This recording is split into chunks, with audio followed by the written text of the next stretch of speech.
የዓለም አቀፉ ቀይ መስቀል ኮሚቴ አስታወቀ። በባለፈው ሳምንት የኢትዮጵያ መንግስት እንዲሁም የትግራይ ኃይሎች ሰብአዊ የተኩስ አቁም ቢያደርጉም መሻሻሎች እንደሌሉ ተቋሙ ገልጿል። ከ5 ወራት እግድ በኋላ ከጥር ወር ጀምሮ የሕክምና ቁሳቁሶችን በአውሮፕላን በረራዎች እንዲያስገባ የተፈቀደለት የዓለም አቀፉ ቀይ መስቀል ኮሚቴ በየብስ እርዳታ ማስገባት እንዳልቻለ ለቢቢሲ አስረድቷል። እርዳታ የጫኑ መኪኖቹ በመንገዱ የጸጥታና መዳረሻ ችግሮች ምክንያት ወደ ክልሉ መግባት እንዳልቻሉም ተጠቁሟል። ቀይ መስቀል ባለፉት 3 ወራት በ38 በረራዎች አስፈላጊ የሆኑ መድኃኒቶችና የሕክምና ቁሳቁሶችን ወደ ክልሉ ማድረስ ችሏል።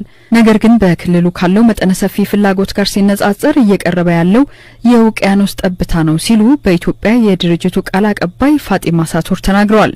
በክልሉ ባጋጠመው የመድኃኒትና የሕክምና ቁሳቁሶች እጥረት ምክንያት በትግራይ የሚገኙ ዶክተሮች ጓንትን ጨምሮ ሌሎች ቁሳቁሶችን እንደገና እንዲጠቀሙ አስገድዷቸዋል ሲሉም ቃል አቀባዩ አስረድተዋል።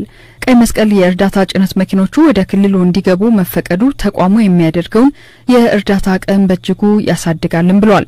ባለፈው ሳምንት የኢትዮጵያ መንግስት ለሰብአዊ እርዳታ አቅርቦት ሲባል ግጭት ማቆሙን ካሳወቀ በኋላ ከህወሓት በኩል አስፈላጊ ትብብር ባለመኖሩ በየብስ እርዳታ ትግራይ ማድረስ አልቻልኩም ብሎ ነበር።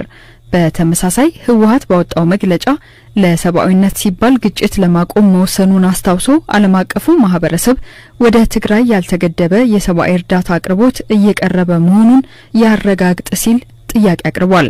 ከጦርነቱ ጋር ተያይዞ በትግራይ ክልል መሰረታዊ የሚባሉ አገልግሎቶች መብራት፣ ውሃ፣ ስልክ፣ ትራንስፖርትና የባንክ አገልግሎቶች አሁንም እንደተቋረጡ ናቸው። ባለፈው ዓመት ጥቅምት መጨረሻ ላይ ትግራይ ውስጥ ተከስቶ ወደ አማራና አፋር ክልሎች የተዛመተው ደም አፋሳሽ ጦርነት ሺዎችን በመቅጠፍና በሚሊዮን የሚቆጠሩ ዜጎችን በማፈናቀል መጠነ ሰፊ ሰብአዊ ቀውስ አድርሷል።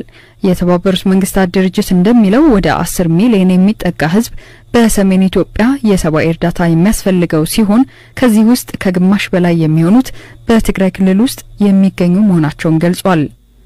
የዓለም ምግብ ፕሮግራም በዛሬው ዕለት እርዳታ የጫኑ 13 መኪኖቹ በሰላም በትግራይ መዲና መቀለ መግባታቸውን አመሻሹ ላይ በትዊተር ገጹ ላይ አስታውቋል። ተጨማሪ እርዳታና ነዳጅ የጫኑ ተሽከርካሪዎች እንደሚከተሉ ማክሏል። ከታህሳስ ወዲህ ወደ ክልሉ እርዳታ ሲደርስ ይህ የመጀመሪያው ነው ብሏል ድርጅቱ። በአፋር ክልል ለምግብ እጥረት ተዳርገው ሆስፒታል የሚገቡ ህጻናት ቁጥር መጨመሩ ተገለጸ።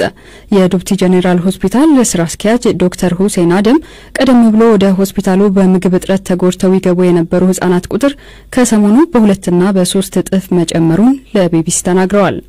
አንድ ወር በፊት የነበረው እንትን ቢያንስ በሳምንት 5 ምናልባት ልናይ እንችላለን የምግብ ችግር ያለባቸው ህጻናት። አሁን ግን የቦታም ጥበትም ስለነበረ በዚህ በጦርነቱ በቁስለኞች ምክንያት ይሄ ከ2 እስከ 3 እጥፍ የጨመረበት ሁኔታ ነው ያለው።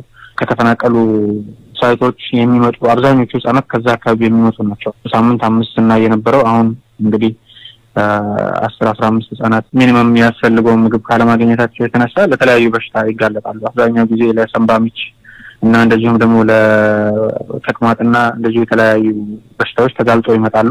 በዛው ልክ በጣም የሰውነታቸው ኃይል በጣም ተዳክሞ ይመጣል። በእነዚህ ለምግብ እጥረት በተጋለጡ ህጻናትና በጦርነቱ ሳቢያ ጉዳት ደርሶባቸው ወደ ሆስፒታሉ በሚገቡ ሰዎች ምክንያትም ሆስፒታሉ እንደተጨናነቀ እንዲሁም ያልጋና የሕክምና ቁሳቁስ እጥረት ማጋጠሙን ስራ አስኪያጁ አስረድተዋል። በዚህ በሰሜን በኩል በሚደረገው በዚህ በአፋር ክልል ክልበት ረሱ በሚባል አካባቢ ባለው ጦርነት ምክንያት በጣም ከፍተኛ የታካሚ ወይም የቁስለኛ ብዛት ከመኖሩ የተነሳ ብዙ ተግዳሮቶች አሉ። ድሮም በሆስፒታል ላይ የነበሩ የራሱ ቻሌንጆች እንዳለ ሆኖ በዚህ በጦርነት ምክንያት የተባባሱ እንደገናም ደግሞ በአዲስ መልኩ የሚያየናቸው ብዙ እንትኖች አሉ። አንደኛ ምንድነው ታካሚዎችን የምናረግበት ቦታ እጥረት ራሱ ሌላ ጊዜ ለተጨማሪ ለሌላ እንትኖች ስንጠቀምባቸው የነበሩ ቦታዎችን በጦርነት ለቆሰሉ ቁስለኞች መታከሚያ ቦታ ቀይረን ሂማን ፓወርም ከሌላ ቦታዎች ያናሳን ሽፍት አድርገን ወደዚህኛው የዞርንበት ጊዜ ነበረ።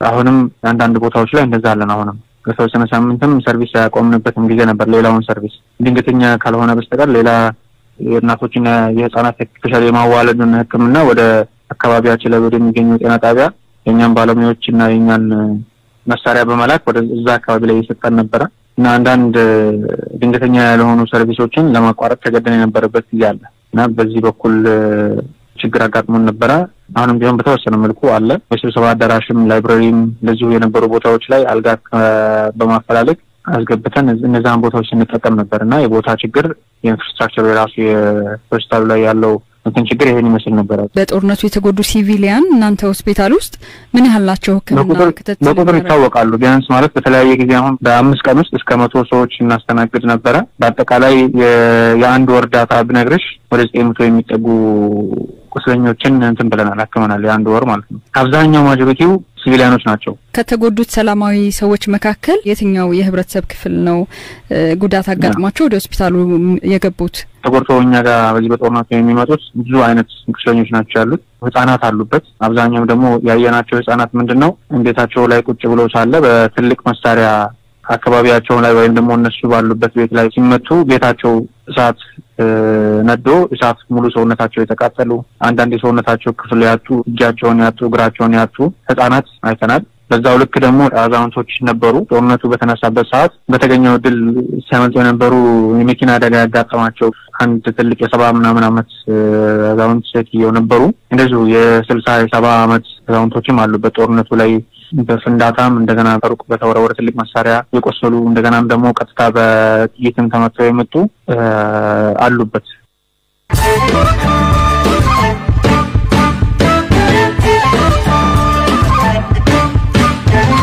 አሁን ደግሞ ወደ አጫጭር ዜናዎች አልፋለሁ ጠቅላይ ሚኒስትር አብይ አህመድ አካታች ብሔራዊ ምክክሩ ስኬታማ እንዲሆን ሂደቱ ተቀባይነት ያለው ሆኖ መከናወን አለበት አሉ ጠቅላይ ሚኒስትሩ ዛሬ ባወጡት መግለጫ ብሔራዊ ምክክሩ የፖለቲካ ፈተናዎቻችንን መቅረፍ የሚያስችለን ወርቃማ ዕድል ተደርጎ ሊወሰድ ይችላል ብለዋል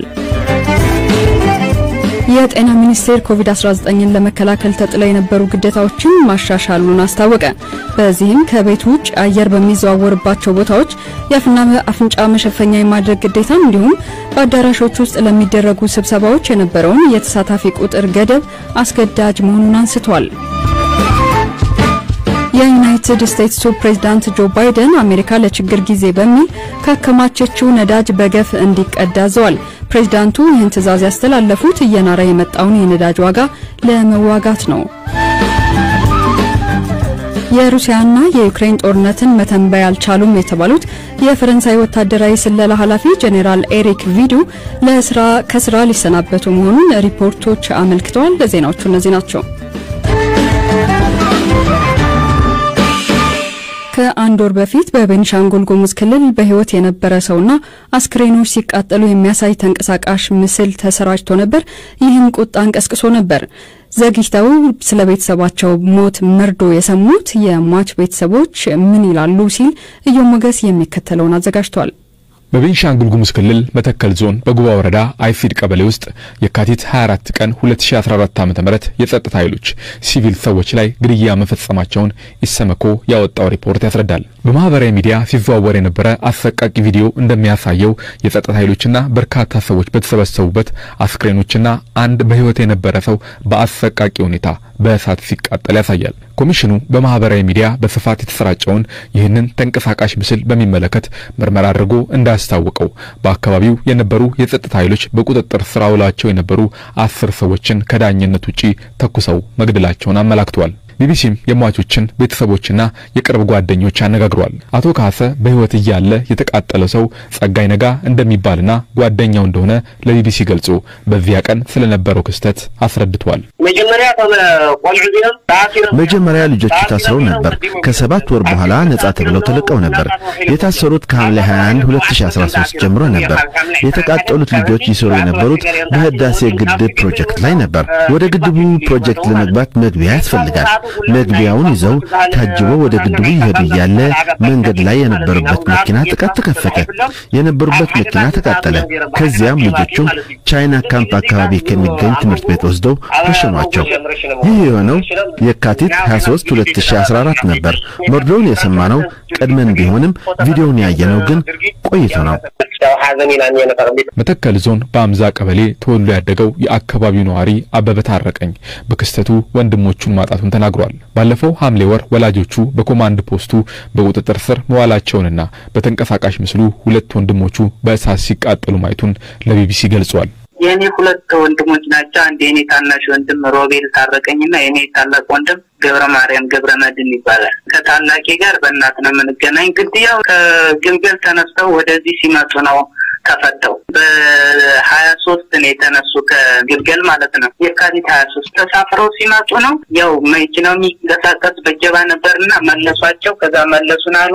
ሌላ እጀባ ጠብቀው ደግሞ መጡ። እንደገና እንደዛ በሌላኛው እጀባ ሲመጡ እንደገና ይሄ ድርጊት አጋጠማቸው። የቤንሻንጉል ጉሙዝ ክልል ፖሊስ ኮሚሽነር ሃሩን ኡመር በመተከል ዞን የመንግስት የጸጥታ ኃይሎች ፈጽሞታል የተባለው ግድያ እውነት መሆኑን አረጋግጠዋል። መተከል ወይም ግልገል በለስ የሚመራው በኮማንድ ፖስት ነው። ስለዚህ በኮማንድ ፖስት ከመሆኑ አንፃር ምርመራዎቹን ቀጥለዋል። ይሄ ወንጀል ፈጽመዋል ተብሎ የተጠረጠሩ ሰዎች ቁጥጥር ስር እየዋሉ ከመሆኑ አንፃር ስለዚህ ነገሩ ሙሉ ሪፖርት ለማቅረብ በመጠባበቅ ላይ ነው ያለና ስራም እየተሰራበት ነው ያለው። ስለዚህ ስራ ተሰርቶ ካለቀ በኋላ ነው ማብራሪያ ለመስጠት የታሰበ ያለውና ከ50% በላይ የሚሆን ስራ ተሰርቷል ብለን ነው እኛ የምናምነው ካለን መረጃ አንፃር።